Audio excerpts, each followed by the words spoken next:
Hello guys, this is another graphic design tutorial, and in Photoshop this time, and this will be how to make a cool YouTube background design for your channel. So first of all, what we're going to do is, I might have a link in the description for you for an image, which you can use in this background. I have it on my DeviantArt page. So first of all, what you're going to do is download that image. You'll want to find it in your download file. It'll be for you, but in me it's going to be in some random file that I probably can't remember. Let me try find it real quick. I think it's in my textures.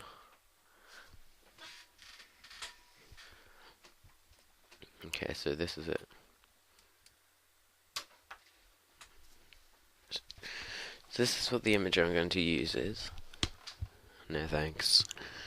And this is just a texture that I found, and put RB color spectrum gradient on it, and added the mosaic, which gives like a 16-bit, and also blackened the outside, just to make it easier on the eye. It is also my desktop background. So what you want to do is grab the selection tool, put it onto rectangle mode, click on the top right corner, and just drag it down to about there if you're using the same image as me, and then just press Ctrl X. Then you want to open your YouTube template, and if you don't have one of these, then you should check out my YouTube template background, which you can download from Dropbox with no AdFly or anything, so it's for free. So I'll have the link to that video in the description as well if you don't already have a YouTube template. So once your template is open, this is just a new one that I made, a random one. What I'm going to do is just deselect all these layers because I don't need them.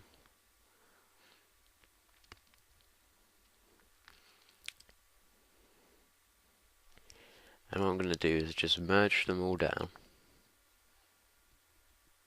and then make them one layer, and then just delete them. You right click and go merge visible.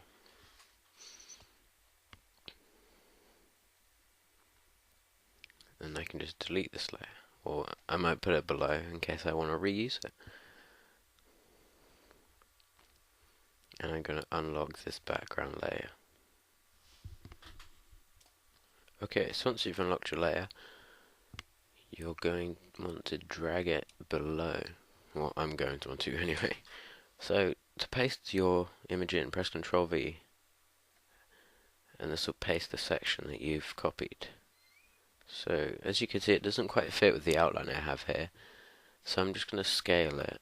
So you want to hold caps lock, sorry, and scale it until it fits the edges exactly, and there's no black borders around the outside. So I'm going to scale it back like that so it fits the black edge. Okay. It's going to fit the side so there's no borders or anything. So we have our first side done now. So what I'll do is zoom out with Control minus, put this layer on lock so I don't move it around or change it, because that's perfect for me. Go back to my image and just do the same. So grab your rectangle select and drag out a rectangle. This fairly decent size, about the same as last time. So I'd say about to these two loops.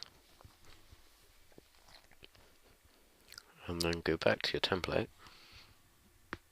and Control V and paste it back in. And then just do exactly the same as before and rescale it out. So press Control T, highlight the bottom. I'm just going to zoom in so I can make sure it's right. Hold caps lock while you do this, and just scale it down to the correct size of the template. So you can see how it overlaps here. It's not too big of a deal, but in the actual template you won't be able to see any of that section there.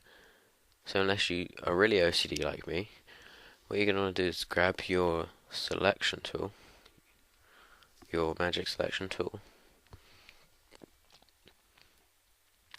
and just select this black section of the YouTube background. You see it's already selected the black area. Click on the layer that the side is on, because this is what we want to get rid of, this section of the picture here, and then just press Ctrl X and it will cut away the selected area that you've used. So now you can see we've got two of our sides. But you can see that the top bit still has black edges, or there's a border. We don't want that. So what I'm going to do is just take the image and select a thin, long rectangle from it. It doesn't matter if it's not exactly the correct part, because we can easily change the color or whatever. Excuse me. So I'm just going to press Ctrl T here and turn it around, and I want to rotate this by 90 degrees. So just type up on the top there 90 and press enter. I'll just drag it up to the top here and make it fit. I'm going to scale it a bit more to the right and move it up a bit so it fits exact. So then what we want to do is, you see how it doesn't really match the corner. See this lighter blue here and then darker blue here. It's quite obvious to me that it's you've just plunked it there. So what I'm going to do is select that little side. So what I'm going to do is press Ctrl V to copy the selected area you just did. So what you want to do is grab your selection tool and just get that little blue square at the top.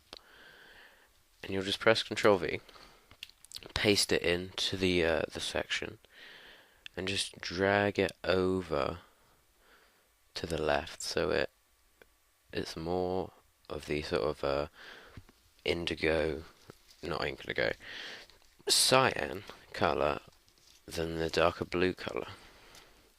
So I'm just going to put this in here and move it over.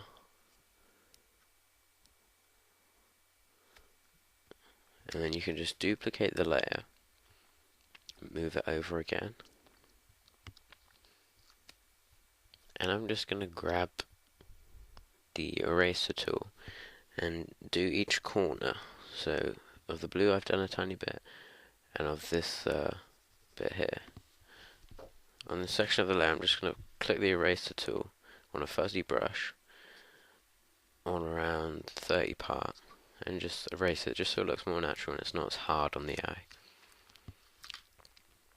So now I have a realistic top and like a realistic transfer between the top of the background and the bottoms. So what I'm going to do, now I'm quite happy with the actual background and the side, I'm going to make it so it flows easily into background color, which for me, I like to use black. So first what I'll do is just merge all these layers, right click and go merge visible. You just want to deselect the layers you don't want merged. So reshow the other layers. And then grab your brush tool. You can put it on a black color. Don't forget to turn your opacity of your brush to 100%, which I have mine on 80 at the moment, it looks like. No, it's not grayscale.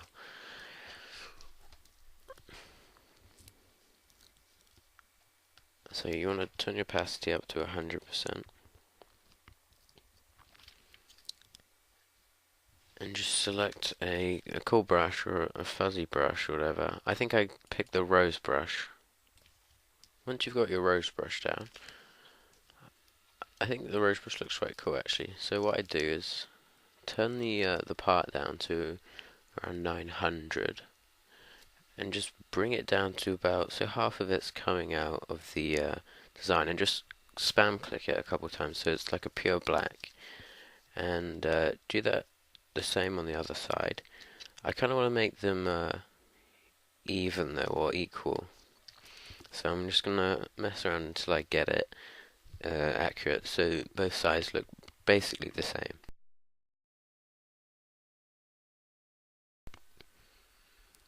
So I'm just doing the same on the same layer and making it so that the background comes down to black, so that when you upload it to YouTube, you pick the file that you want to put up, and then you select the color that it's going to transition into. And I often like to choose black for my backgrounds, but I mean, if you wanted to do a different color, that'd be fine. You just have to know the exact color or the number of the color so that you can put the transverse into it. Transition even. So I've set up each side now, so it's pretty much the same. And you've got it where it flows easily into black or your chosen color. What I'll do is I think I'll turn the brush size up and just put it above these two black bits you've made and click them so it gets darker as it comes down. So this background now, it's colourful to the eye, it flows easily into black, and with this type of background I'm quite happy with this. I could be done right now, but you guys might want to add texture, so I'll give you an example of how it would look with text. I'm quite happy with the background just being a pattern or design, but I'll see how it looks with text and I can try it out. And you guys can also try it out if you like text or if you just like the plain pattern. For me personally, the plain background looks pretty cool. So what I'll do is I think I'll use Urban Jungle as my text. This is a font you can download from dafonts.com. It's where I get pretty much all of my custom font. There'll probably be a link in the description for that if you guys want to check it out. And I think black will look good on this because it stands out from the bright colors and effects from the background, and it'll look pretty cool. So it sort of makes it look like the text is coming out of the effects and the lights and all sorts. I'm not quite sure how to describe that, but so obviously you'd use your own username because my name is quite long. And on my background at the moment, which is designed by Sonic Rainboom, his channel will be in the description, so you guys should check him out. He does cool MLP PRILs, I think that's correct. But what he's done anyway is put K9 KOD, so having it on top of each other, and I think this looks quite cool and is a good design rather than having it straight. So I'm using the same font size here, and I'll just drag this under until it locks into place. And I think I want my K9 in line with the other K, so I'll put it there. So that looks quite cool as a background. I'm going to try see how it looks with this splattered effect here. And this is just like a random splatter effect that I've found on the effects list. You guys should be able to find it hopefully. But if not, there should be some more tutorials. I tried to record some of me doing this for you later after I finish the tutorial, but I couldn't find it myself, so that shows you how good I am. So anyway, you want to put this layer onto overlay. Make sure that all your text is above every layer apart from, no, make sure your text is above all the layers so it's easily visible and not hidden. My English is very well spoken today. And just turn the opacity back up. So this is pretty cool to me. So thank you very much, guys. All I'm gonna do now is just erase it a bit to make it look more natural and not as splattered in your face. So it sort of is more clean and flows better. Well, thank you very much, guys. This has been K9 with how to make a cool looking YouTube background for your channel. If you guys enjoyed, don't forget to leave a like or whatever you want to do. And I will see you in the next video.